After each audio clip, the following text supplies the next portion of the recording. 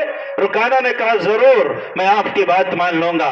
اللہ کے نبی نے کہا جب تب تو ہو جائے دو ہاتھ۔ میرے نبی آگے بڑھے، صحابہ متفکر ہو گئے کہ آپ نے کبھی پہلوانوں والی غذا نہیں کھائی ہے، آپ نے کبھی کسرت نہیں کیا ہے، کبھی زور آزمائی نہیں کی ہے، آپ کو اکھاڑے کے داؤں پیچ سے بھی کبھی واسطہ نہیں پڑا ہے، کون سے داؤں کا کیا نام ہے، کب اس داؤں کو چلا جاتا ہے آپ نے کبھی سیکھا نہیں ہے۔ آپ تو مبلغ ہیں، دین کے میسنجر ہیں، خدا کے پیغمبر ہیں، آپ پر قرآن اتر رہا ہے، آپ کا کام دوسرا ہے، آپ کسی اور فیلڈ کے پہلوان ہیں، اکھاڑے کے پہلوان تو نہیں ہیں۔ اگر آپ گئے پہلوانی کرنے اور ہار گئے تو آپ کی عزت چلی جائے گی۔ اے اللہ کے پیغمبر ہماری عزت جائے تو جائے مگر آپ کی عزت پر حرف نہیں آنا چاہیے۔ جو جان مانگو تو جان دیں گے، جو مال مانگو تو مال دیں گے، مگر ہم سے نہ ہو سکے گا کہ نبی کا جاہو جلال دیں گے۔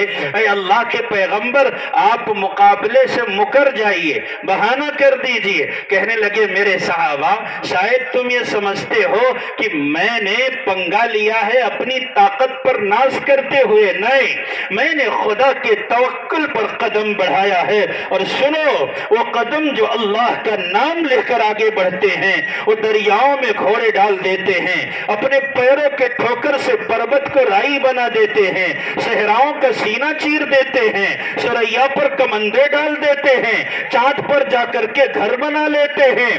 بلکہ آسماں پہ جانے والے مجھ کو حیرت سے نہ دیکھ، آسماں پہ جانے والے مجھ کو حیرت سے نہ دیکھ، اے فلک کیا ماورائے عرش جا سکتا ہوں میں، کیا جلائے گی بھلا میرا نشیمن بجلیاں، خرمنے بجلی پہ بھی بجلی گرا سکتا ہوں میں۔ میرے صحابہ غم نہ کرو، اداس نہ ہو، متفکر نہ ہو، مت سوچو میرے بارے میں، یہ رکانہ نہیں، رکانہ کا ساتھ پشت جو اس کو پہلوانی سکھانے والا ہے، اگر آج محمد کے مقابلے میں آئے گا تو شکست سے ضرور دوچار ہوگا، کیونکہ میرے ساتھ رب کی طاقت ہے۔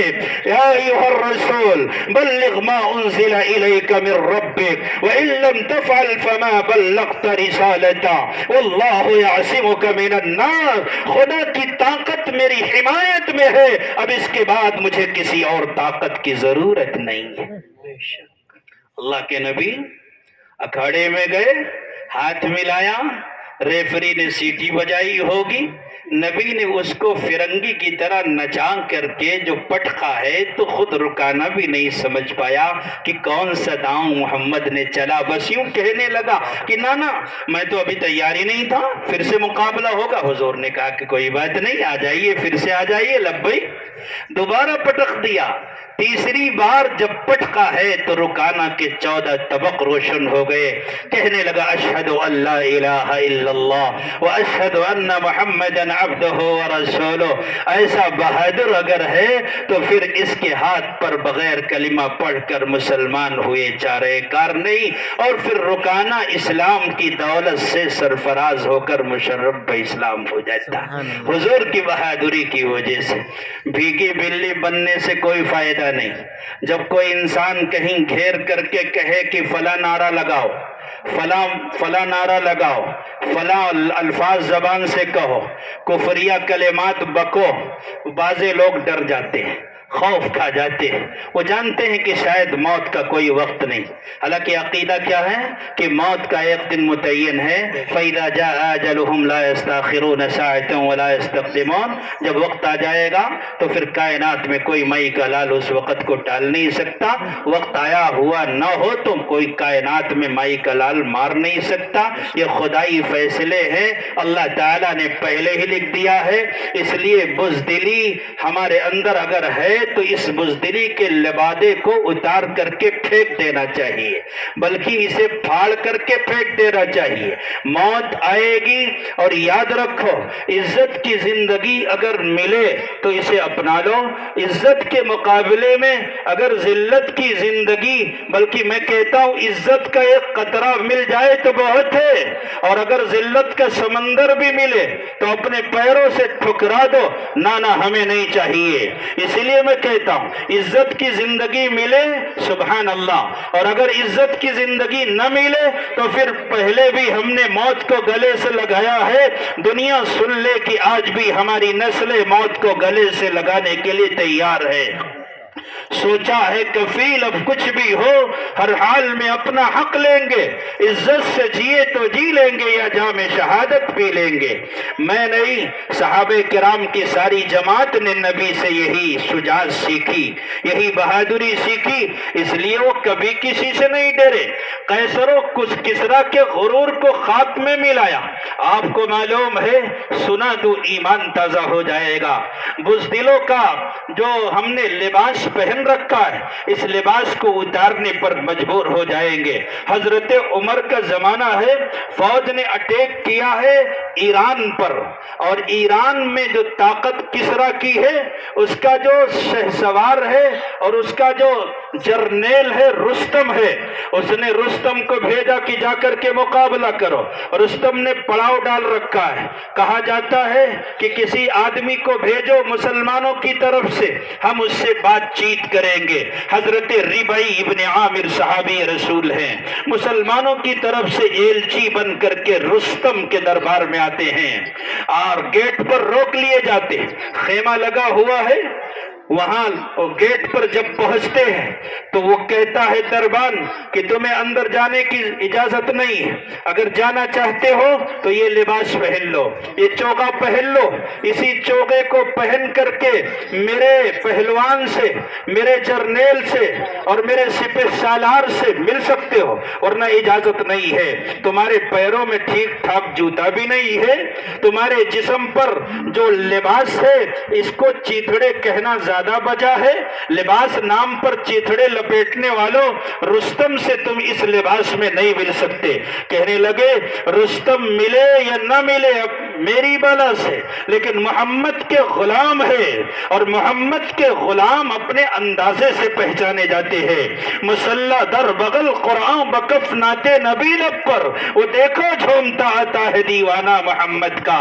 تم اگر اپنے خزانے کو میرے قدموں میں ڈال کر کے کہو کہ اس لباس سے سمجھوتا کر لو، اس جوتے سے سمجھوتا کر لو، اس داڑھی سے سمجھوتا کر لو، ان بالوں سے سمجھوتا کر لو، نبی کے اداؤں سے سمجھوتا کر لو، ارے تم ان اداؤں سے سمجھوتا کرنے کی بات کرتے ہو؟ میرے نبی نے استنجے کا جو طریقہ بتایا ہے، پیشاب کرنے کا جو انداز بتایا ہے، رب کی قسم نبی کے بتائے ہوئے انداز سے پیشاب کرنے کے طریقے سے بھی ہم سمجھوتا کرنے کو تیار نہیں۔ تم جانے دو گے تو جائیں گے، نہیں جانے دو گے تو واپس ہو جائیں گے۔ رستم کو خبر ملی، ضد پر اڑا ہے، کہنے لگا آنے دو۔ گئے، تلوار سے قالین پر ٹیک لگا کر کے گئے اور جا کر کے رستم کے بازو میں بیٹھ گئے۔ وہ بھی حیران ہوا کہ ارے میرے بازو میں یہ بیٹھ گیا، یہ کیسے ہو سکتا ہے؟ میرے بازو میں آ کر کے بیٹھ گیا، اس کی اتنی ہمت، اتنی جرات، اور اس نے اس کا اظہار بھی کیا۔ حضرت ربعی بن عامر رضی اللہ تعالیٰ عنہ نے فرمایا کہ تم برابری کی بات کرتے ہو؟ ہم خدا کی طاقت کے علاوہ کسی سے نہیں ڈرتے. واللہ احق ان تخشا، اللہ ہی اس لائق ہے کہ اس سے ڈرا جائے. ہم اللہ کے علاوہ کسی سے کبھی خوف نہیں کھاتے.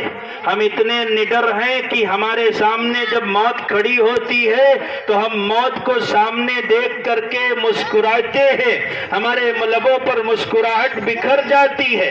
زنجیروں کو دیکھ کر کے ہم گھبراتے نہیں بلکہ تحفہ سمجھ کر کے اپنے ہاتھوں میں اسے پہن لیتے ہیں. زنجیر جنوں کا تحفہ ہے، زنجیر سے کیا گھبرانا ہے؟ ہم ہاتھ بڑھائے بیٹھے ہیں، پہنائے جسے پہنانا ہے، ہمیں کسی سے ڈر نہیں لگتا. رستم نے کہا کہ تم تلوار دیکھ رہے ہو، اپنی ٹوٹی ہوئی تلوار ہے، ٹوٹا ہوا مٹھیا اس کا دستہ ہے، تم نے تانت لپیٹ رکھا ہے، اس میں دھاگے باندھ رکھے ہیں. کیا تم ایرانی فوجوں کا مقابلہ اس ٹوٹی ہوئی تلوار سے کرو گے؟ کہا کہ جس دن مقابلہ ہوگا چھٹی کا دودھ یاد دلا دیں گے. تم نے تلوار دیکھی ہے، تلوار چلانے والے سورما اور بہادر نہیں دیکھے. یہ وہ تلوار ہے کہ جب چلتی ہے تو یہ نہیں دیکھتی کہ رستم کی ڈھال ہے یا پھر قیصر کی ڈھال ہے. اس کی کاٹ اتنی تیز ہے کہ جس کو بھی واسطہ پڑتا ہے ناکو چنے چبوا دیتے ہیں ہم اسے. ربائی ابن عامر نے کہا تمہارے دربار میں جو سب سے قیمتی ڈھال ہو، مضبوط و مستحکم ڈھال ہو، لاؤ. لائی گئی ڈھال ایک وار سے اللہ کے بندے نے اس کے 2 ٹکڑے کر دیے.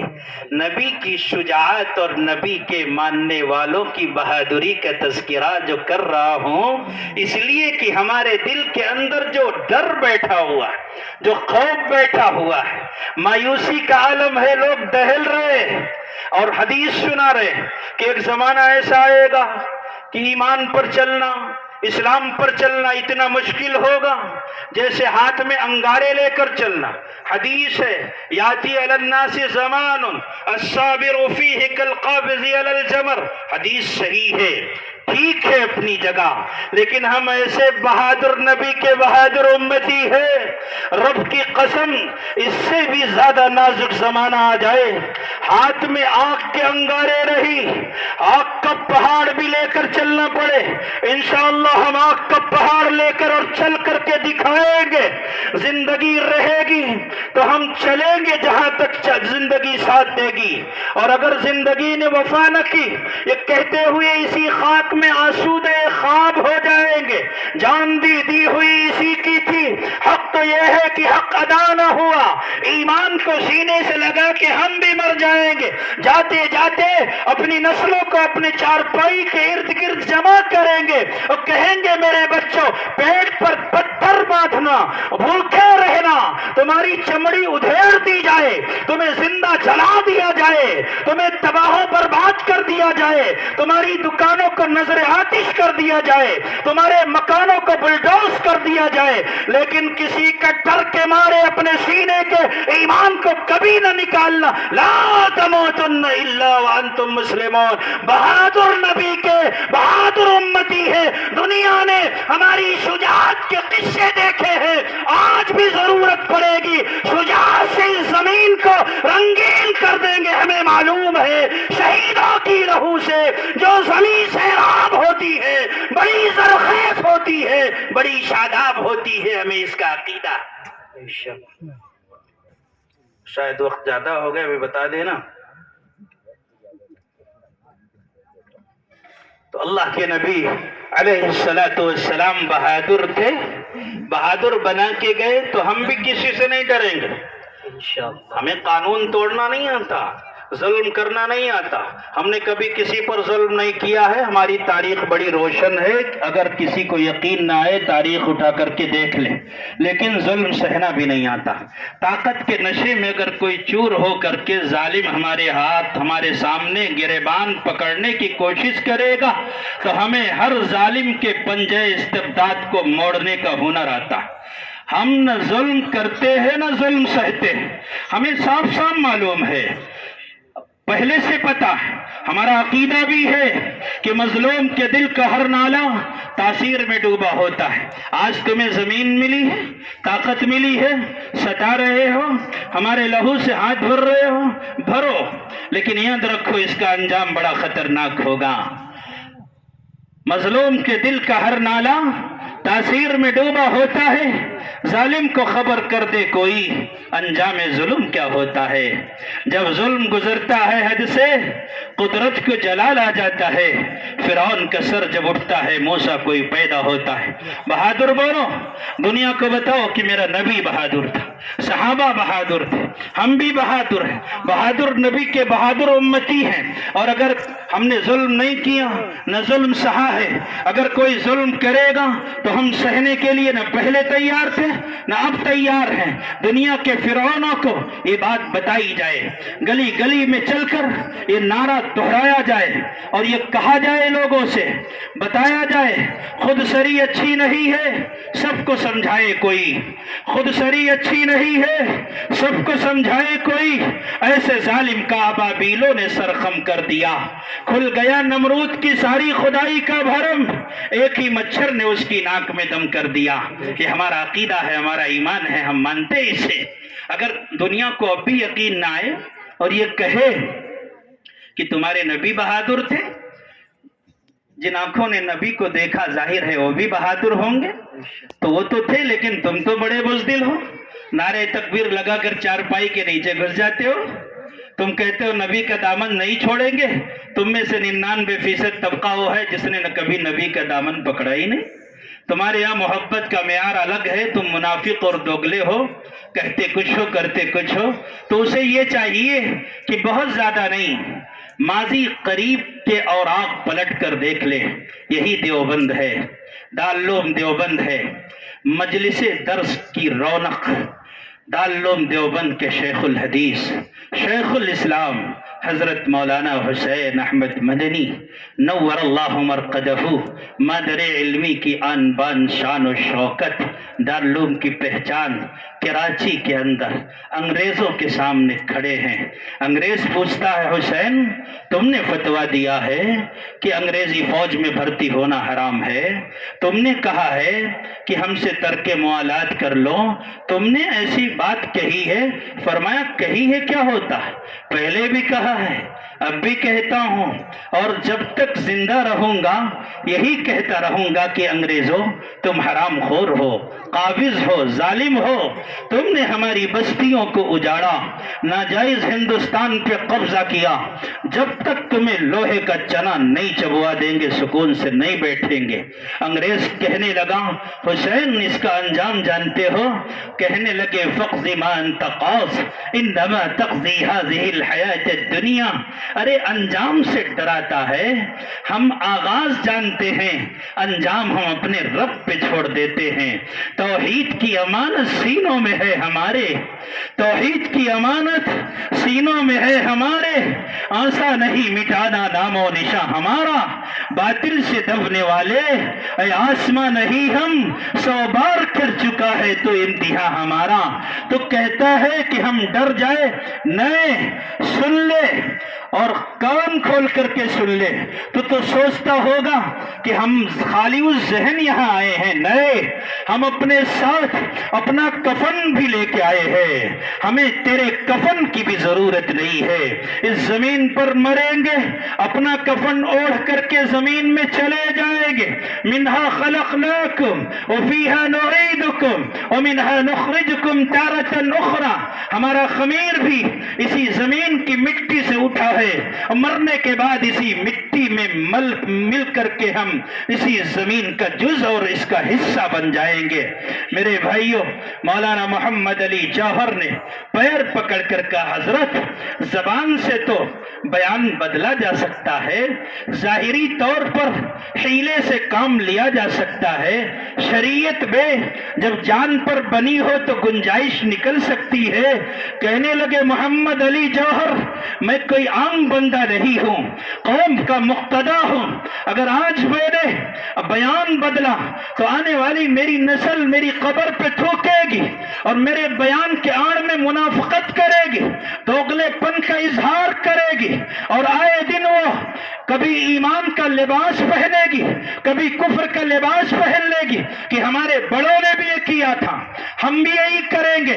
اس لیے اے محمد علی جوہر، اگر بیان بدلیں گے تو ایمان بدل جائے گا، اور مر سکتے ہیں لیکن ایمان بدلے ہمارا یہ ہمیں گوارا نہیں ہے۔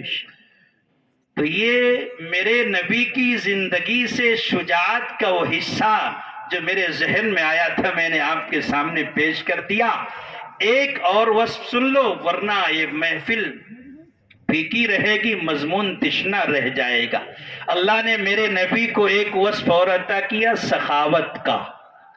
ہمارے یہاں تو یہ ہے کہ مری مرغی ملا کے نام، پہنتے پہنتے کپڑا جب پھٹ گیا تو کہتے کسی غریب کو دے دو، لنگی جب کھوسٹ بڈھی ہو گئی کہتے فقیر آیا دروازے پہ صدقہ کر دو، کھن کھناتا ہوا سکہ مسجد کے ڈبے میں ڈالتے ہیں کہ اللہ میاں ہمیں 10 روپے سے 10 کروڑ دیں گے۔ 100 روپیہ اگر مدرسے میں دینا ہے تو جیب سے نکال کر جو سب سے سڑا ہوا بوسیدہ کاغذ کا نوٹ ہوتا ہے وہ ملا کے چہرے پہ مارتے ہیں، اور مار کر ایسا سینہ چوڑا کرتے جیسے ان کے نسلوں پہ ہم احسان کر رہے ہیں۔ حالانکہ یہ پتہ نہیں ہے کہ جب تک یہ بھیک منگے دین کے نام پر ہم سے بھیک مانگیں گے تب تک ہمارے گھر کی بیٹیاں گھروں میں بیٹھی رہیں گی، اور جس دن انہوں نے یہ جرات ختم کر دی نہ جانے کس کے ساتھ بھاگ رہی ہے اور بھاگنے کا تانتا لگ جائے گا، پتہ نہیں یہ لوگوں کو۔ میں بار بار کہتا ہوں اس اونچے آسمان کی عظمت زمیں سے ہے، سجدوں کا اعتبار یقیناً جبیں سے ہے، مٹی کے ہم چراغ ہیں امت بجھا ہمیں، نادان تیرے طاق کی رونق ہمیں سے ہے۔ اللہ کے بندو ہمارے یہاں تو یہی ہے کہ چمڑی چلی جائے دمڑی نہ جائے۔ اللہ کیا کہتا قرآن میں، لن تنالوا البر حتى تنفقوا مما تحبون، تمہارا جو سب سے عمدہ مال ہے، گھٹیا نہیں، مرغی بیمار ہے بیچاری، قومے سے سجدے میں چلی گئی، اب مری تب مری، اب کہتے لے جاؤ صدقہ کر دو، مدرسے کے بچوں کو کھلا دو، بیچارے یہ کھا لیں گے کیا پتا پھر صدقے کا ثواب مل جائے۔ اللہ میاں کیا کہتے ہیں، اللہ پاک فرماتے ہیں کہ جو سب سے تگڑا ہو بکرا، جب وہ دو گے جو تمہیں پسند ہے، جس کو دینے کے بعد تمہارے دل کی کرچیاں ہوں، دل دکھے، نفس کو ٹھیس پہنچے، ایسا مال جب اللہ کے راستے میں خرچ کرو گے تو اللہ پاک پھر اسے اپنی بارگاہ میں قبولیت سے سرفراز فرمائیں گے۔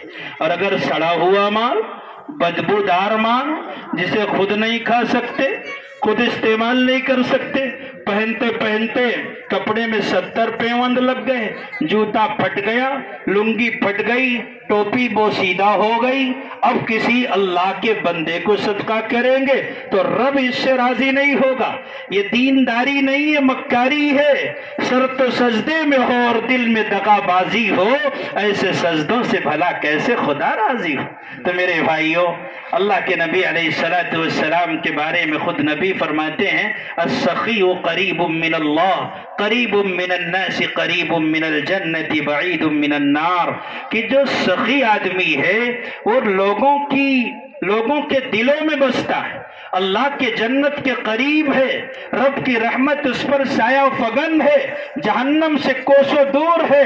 سخاوت کی صفت جس بشر میں ہوتی ہے کبھی نہ کبھی اللہ تعالیٰ اسے ہدایت کی دولت سے سرفراز فرما دیتے۔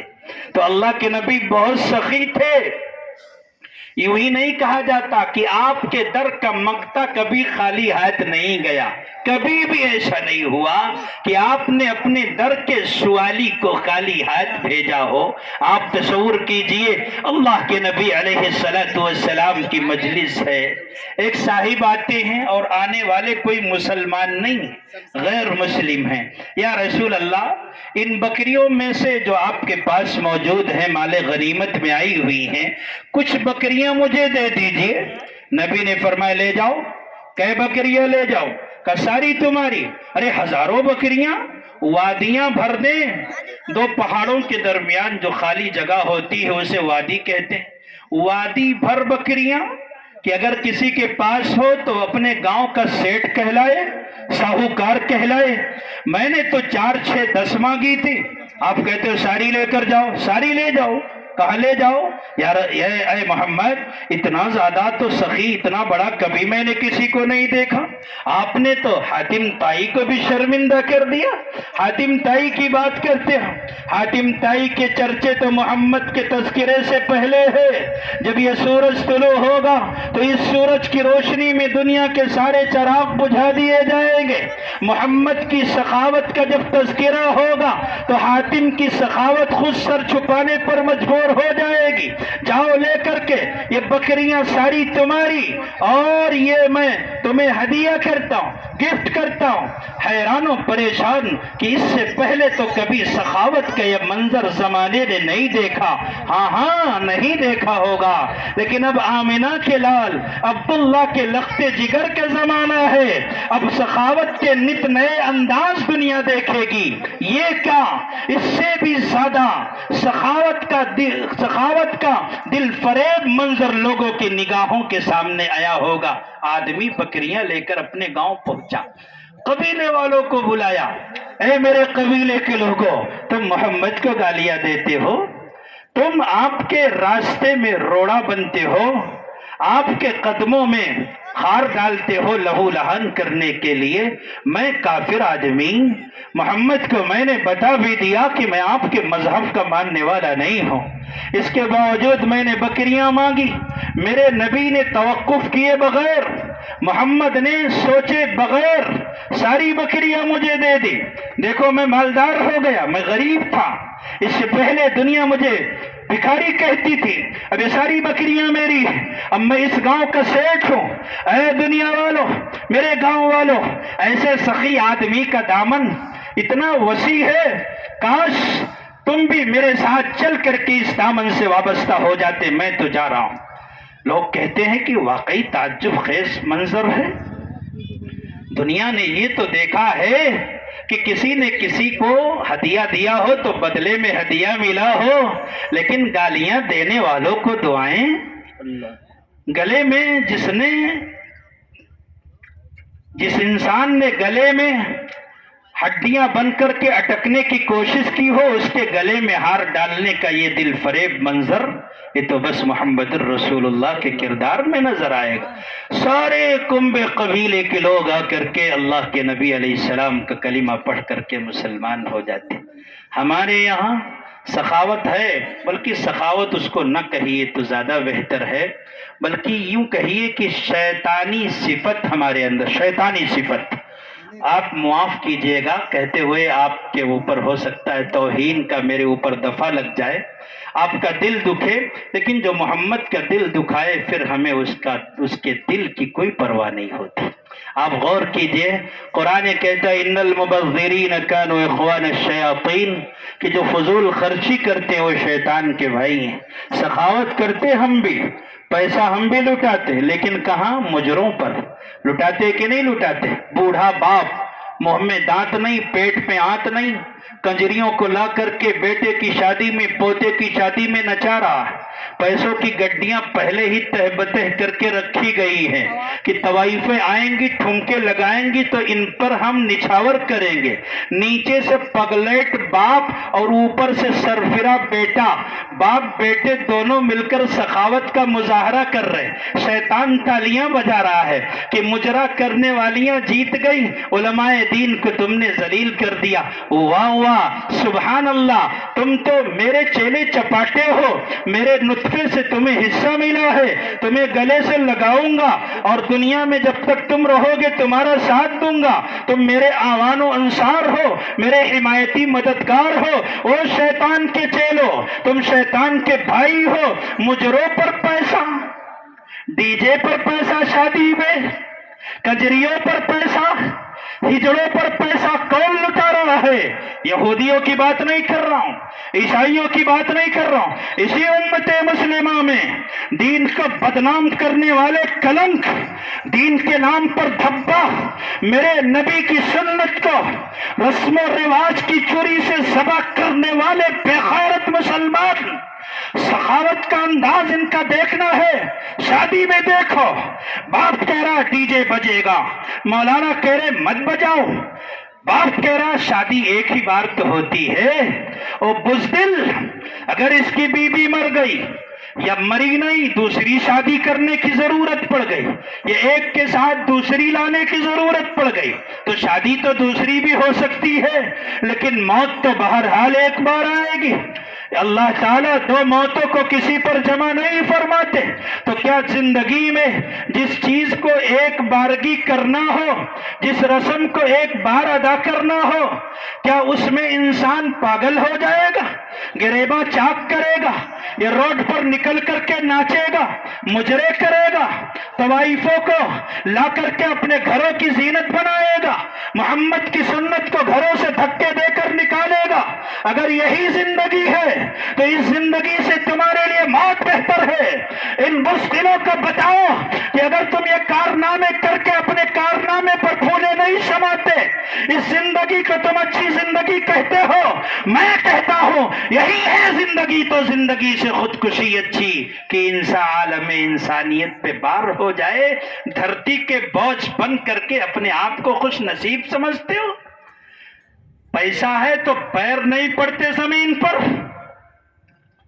کتنی لڑکیاں مرتد ہو گئیں کہ ان کو وقت پر شادی نہیں ہو پائی تھی. باپ رکشہ چلانے والا تھا, ہاتھ پیلا نہیں کر سکتا تھا. یہ میرے نبی کی شہزادیاں نہیں تھی. کون یاد کرے گا انہیں؟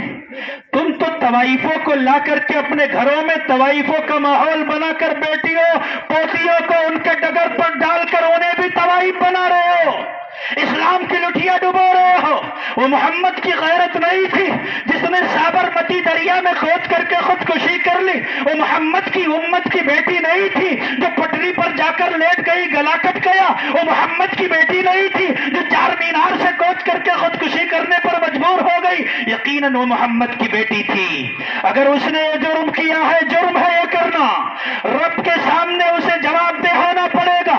لیکن ساتھ ساتھ ان سیٹھوں کو بتاؤ, ان طوائفوں کے ٹھمکوں پر اپنی گاڑی کمائی لٹانے والوں کو بتاؤ کہ کل قیامت کے میدان میں اللہ کے نبی کی امت کی بیٹیوں کی ایک ایک سسکی کا حساب ان سیٹھوں کو بھی دینا پڑے گا, ورنہ ایک قدم بھی آگے نہیں جا سکتے. بے شک کہاں جاؤں روؤں یار, کس سے کہوں؟ مدد کے واسطے آواز دیتا رہ گیا کوئی, نہ اپنے گھر سے تم نکلے نہ اپنے گھر سے ہم نکلے. اسپتالوں میں کتنے بچے پڑے ہوئے ایڑیاں رگڑ کر جان دے رہے ہیں. ڈائلیسس کے مریض پیسہ نہیں ہے وقت پر, اس لیے ڈائلیسس کا انتظام نہیں ہو رہا ہے, دوائی کا صحیح نظام نہیں بن رہا ہے, مر رہے ہیں. کیا نبی نہیں پوچھیں گے کہ تم تو اپنے کھانے پینے میں مست ہے, تمہارے پیسوں کی ایک بڑی مقدار تمہاری اولادوں کے برتھ ڈے پر لگ رہی تھی, تمہارے گھروں میں پیدا ہونے والے عیاش قسم کی تمہاری حرام خور اولادیں برتھ ڈے, ہگ ڈے, روز ڈے اور ویلنٹائن ڈے اور نہ جانے کتنے کتنے ڈے, ان ڈیز پر پیسے خرچ کر رہی تھی. نبی کے غلاموں کے بچے ایڑیاں رگڑ کر مر رہے تھے. قیامت سے پہلے قیامت کا منظر بپا تھا. خناسو, تم تو اپنی تجوریوں بھرنے کے پیچھے پڑے تھے, تمہیں امت کے بچوں کے درد کا, ان کے کرب و کسک کا کچھ احساس نہیں تھا. تم حوض کوثر کا جام نہیں, جہنم کے شعلوں کے مستحق ہو, ایک قطرہ بھی نہیں مل سکتا. جبریل لے جاؤ, خذوہ فغلو ثم الجحیم صلو, توق ڈالو, بیڑیاں ڈالو, جہنم کے آگ کی حوالے لے کر دو. یہ جنت کے مستحق نہیں ہو سکتے. جب میں کہتا ہوں, یہاں تو تھوڑے لوگ بیٹھے 10-20 لوگ, مجھے اس کی کوئی پرواہ نہیں. کہتا ہوں بہت سارے لوگ مخالفت کہتے ہیں مجھے کہتا ہے بھئی حرام خوری تم کرو گے تو کیا حلال خور کو میں کہوں گا؟ زنا تم کر رہے ہو تو میں کہہ رہا ہوں زنا حرام ہے, زنا کرنے والا جہنمی ہے, تو اسی کو تو کہہ رہا ہوں جو زنا کر رہا. کہہ رہا مجھے کہہ رہا, ارے بھائی تم اگر یہ چاہتے ہو تمہیں نہ کہوں تو جرم چھوڑ دو, اور اگر کرو گے تو کہے جاؤ گے. پیش امام ہے, پیٹ امام نہیں ہے. اتنی بات علماء دیوبند کے جوتیوں کے صدقے میں سمجھ میں آ گئی کہ بھوکے رہیں گے, پیٹ پر پتھر کروا دیں گے، لیکن محمد کے دین سے بغاوت کا مزاج کبھی نہیں بنائیں گے۔ حق کہو، حق سنو، حق کے صدا ساتھ رہو، جو منافق ہے اسے پاس بٹھاتے کیوں ہو؟ یہ دوغلی پالیسی اب چلنے والی نہیں ہے۔ خدائی قہر کے اس منظر میں، اللہ کے غضب کے سائے میں بھی اگر آنکھ نہیں کھل رہی ہے تو اب صبح قیامت تک کسی کی آنکھ نہیں کھلے گی۔ میں کیا تقریر کروں؟ میرے بھائیو، وقت ہو گیا۔ بات ختم کرنے سے پہلے ایک واقعہ سنا دو، بات ختم کر دو، 1 گھنٹہ ہو گیا۔ ایک واقعہ سخاوت کا، جہاں سے بات چلی تھی، کرو اس کے مقام میں کرو۔ جہنم خریدنے کے لیے سخاوت کا اظہار تو بڑی بے غیرتی کی بات ہے۔ بہرحال یہ میرا مضمون ہو سکتا ہے کام آ جائے ابھی مدرسے والوں کے بھی، اس لیے میں نے اللہ نے یہ باتیں کہلوا دی۔ بہرحال اللہ کے نبی جناب محمد الرسول اللہ صلی اللہ علیہ وسلم حضرت بلال کے ہمراہ ساتھ میں کہیں تشریف لے جا رہے مدینے میں۔ اللہ کے نبی نے دیکھا کہ ایک بڑی ماں بھی، بوڑھی ماں رو رہی ہے اور آنکھوں سے آنسو جاری ہے۔ ہمارے یہاں اگر کوئی ایسا حادثے کا منظر ہو، کوئی رو رہا ہے، کہیں تصادم ہو گیا، ٹکراؤ ہو جائے بائک میں، لوگ خون سے لت پت ہوں، کرا رہے ہوں، تو ہماری قوم کے لوگ ویڈیو بناتے ہیں کہ فیس بک پر آ کر لائیو ہو کر سب سے پہلے جب یہ منظر دکھاؤں گا تو جنت کی حوریں بڑھ بڑھ کر کے میرا نام ترانے میں فٹ کر کے گائیں گی میرے نام کا ترانہ۔ اسلام کا یہ مزاج نہیں ہے۔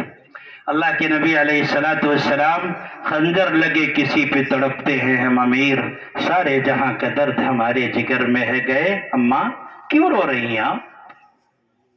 اماں آپ آنسو کیوں بہا رہے ہیں؟ بیٹا کیا بتاؤں، میں ایک یہودن مالکن کی خادمہ ہوں، بادی ہوں، غلامی کا دور تھا۔ اماں بات یہ ہے کہ اے بیٹے، بات یہ ہے کہ مالکن نے مجھے 5 درہم دیے تھے کہ تیل لے کر کے آ جاؤ۔ بیٹا تیل تو میں نے لے لیا، لیکن میرے ہاتھ میں راشا ہے، کپ کپی تاری رہتی ہے، جس کی وجہ سے میں تیل سنبھال نہ سکی اور تیل گر گیا۔ بڑی ظالم اور بڑی سنگدل ہے میری مالکن، میں جاؤں گا تو بہت مارے گی۔ میرے بیٹے میں اس لیے رو رہی ہوں کیونکہ اب اس عمر میں میرا جسم مار کھانے کی طاقت نہیں رکھتا ہے، اب نہیں برداشت ہوتی ہے مجھ سے اس کی پٹائی۔ کاش کی تیل کا انتظام ہو جاتا۔ اللہ کے نبی نے اپنے جیب میں ہاتھ ڈالا، کچھ نہیں تھا۔ بلال تمہارے پاس کچھ ہے نا؟ ارے بلال ہے پاس میں، کوئی بات نہیں، اور نہیں ہے تو دین کا معاملہ ہے نا، اللہ کو خوش کرنا، قرض لے لو۔ اپنی ضرورتوں میں تو قرض لیتے ہیں نا ہم، جاؤ کسی سے قرض لے کر آؤ۔ حضرت بلال گئے، قرض لے کر کے آئے، تیل خریدا، بوڑھی اماں کو دیا۔ اماں اب بھی کھڑی ہوئی۔ اماں اب کیوں رو رہی ہو؟ بیٹے اب اس لیے رو رہی ہوں کہ اب اگر جاؤں گی تو اس لیے مارے گی کہ تاخیر سے آئی ہوں، اس لیے تم میرے ساتھ چلو، چل کر کے میری سفارش کر دو۔ ہے قربان جاؤں اس اخلاق پر۔ آپ ہوتے کہتے ہیں، ہم ہوتے کہتے ہیں میں بہت مصروف ہوں۔ کائنات میں میرے حبیب سے زیادہ مصروف کون ہوگا؟ انقلاب پوری دنیا میں برپا کرنا ہے اور 23 سال کی کل مدت ملی ہے، کتنے مصروف ہوں گے؟ لیکن نہیں ماں، اگر میرے چلنے سے تیرا کام بن سکتا ہے، تیرا یہ بیٹا 1 بار نہیں 70 بار تیری ضرورتوں کی تکمیل میں جہاں تو چاہے گی، جس گلی کوچے میں کہے گی میں چلنے کو تیار ہوں۔ کہتے ہیں کہ اللہ کے نبی اس کے ساتھ چلے، مدینے کی گلیوں میں گھما پھرا کر کے آبادی سے بہت دور جنگل میں جا کر کے ایک جھوپڑی کی طرف اشارہ کیا، یہ میری مالکن کا گھر ہے۔ نبی چیں بجبی نہیں ہوئے، ماتھے پر شکن نہیں آئی کہ بھائی آبادی سے اتنی دور، میں اتنا کارگر آدمی، ٹائم میرا اتنا زیادہ ضائع کیا، تم نے کچھ نہیں۔ بشاشت کے ساتھ میرے حبیب چلے جا رہے ہیں۔ وہاں پہنچے، مالکن نے چیخنا شروع کیا، ارے تم اتنی دیر سے آئی ہو، اب تک کہاں تھی؟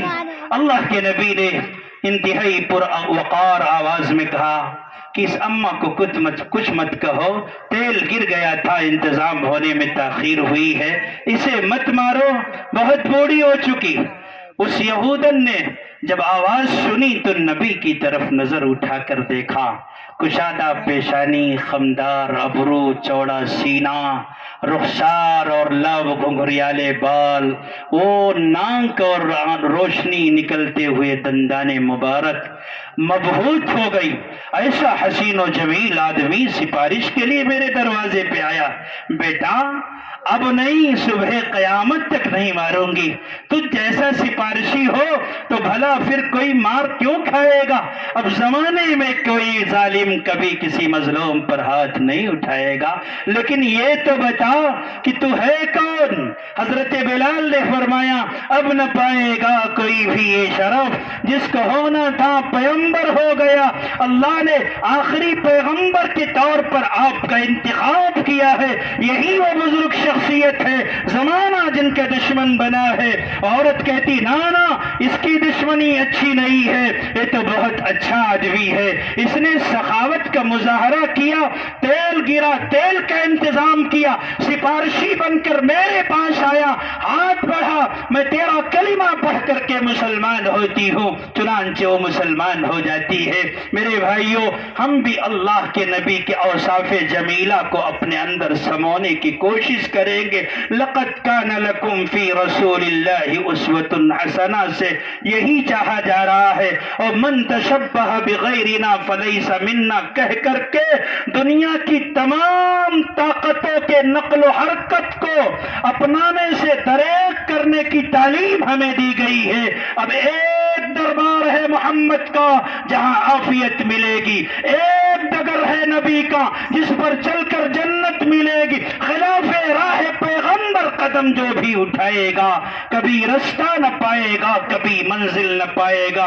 اس عزم و ارادے سے گھر سے نکلیں گے کہ مظلوموں کے کام آئیں گے، بے کسوں بے بسوں کے دکھوں پر مرہم رکھنے کے کام میں انشاءاللہ ٹائم لگانا پڑے تو ٹائم لگائیں گے، پیسے صرف کرنا پڑے تو پیسے صرف کریں گے۔ اگر کوئی انسان ہمیں نظر آیا جس سے چلا نہیں جاتا، اس کا مذہب نہیں دیکھیں گے، اس کا دین نہیں دیکھیں گے، اس کا دھرم نہیں دیکھیں گے، ڈگمگانے والے کا سہارا بن جائیں گے۔ کسی اندھے کی لاٹھی نہیں ہے، اپنے بازوؤں کو اس کے لیے لاٹھی بنا دیں گے۔ اگر ایسا کریں گے تو جانتے ہیں کیا ہوگا، قدم قدم پہ اجالے اتر کے آئیں گے، تیرے نصیب میں تارے اتر کے آئیں گے، سہارا بن کے نکل گھر سے بے سہاروں کا، تیری مدد کو فرشتے اتر کے آئیں گے۔ وآخر دعوانا ان الحمد للہ رب العالمین۔